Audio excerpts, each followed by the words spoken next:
आपल्यासोबत सुप्रिया सुळे, खासदार सुप्रिया सुळे सुद्धा जोडल्या गेलेल्या आहेत। आपण त्यांची या प्रकरणाच्या निकालासंदर्भातली प्रतिक्रिया जाणून घेऊया। सुप्रिया ताई, स्वागत करावा असा निकाल न्यायालयाने दिलेला आहे आणि अतिशय जलद गतीने, आपली प्रतिक्रिया।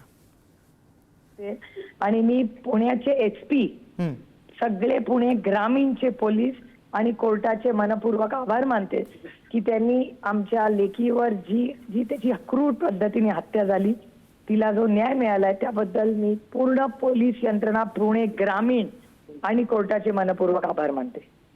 सुप्रिया ताई, हा आरोपी भीमराव कांबळे अतिशय नराधम म्हणावा असा हा आरोपी, त्याला आता फाशीची शिक्षा होणार आहे। मात्र इथून पुढे सुद्धा ही केस कशा प्रकारे मैलाचा दगड ठरू शकते, कशा प्रकारे पुढच्या केसेसमध्ये याचे रेफरन्स वापरले जाऊ शकतात, त्या अनुषंगाने ही केस किती महत्त्वाची आहे? आता त्याला तातडीने भर चौकात फाशी दिली पाहिजे।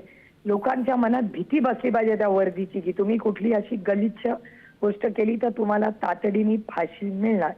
त्याच्यामुळे ती फाशी वेळेत आणि लवकर देणं हेही तितकंच महत्वाचं आहे। नुसतं आज न्याय देऊन नाही, मी महाराष्ट्र सरकारला विनंती करीन, महाराष्ट्राच्या मुख्यमंत्र्यांना विनंती करते की तुम्ही फास्ट ट्रॅक कोर्टमध्ये आणि फाशीसाठी जी काही यंत्रणा महाराष्ट्र सरकार, ग्रामीण पुणे पोलीस यंत्रणेने केली त्याबद्दल मी त्यांचे आभार मानते। पण त्याचबरोबर ही शिक्षा तातडीने भर चौकामध्ये फाशी द्या अशी आमची मागणी। सुप्रियाताई, जनभावना सुद्धा हीच होती की लवकरात लवकर निकाल यावा, लवकरात लवकर न्याय व्हावा। आता निकाल आलेला आहे। धन्यवाद सुप्रियाताई, तुम्ही दिलेल्या या सविस्तर प्रतिक्रियेसाठी, पुढारी न्यूजची बातचीत केली त्यासाठी।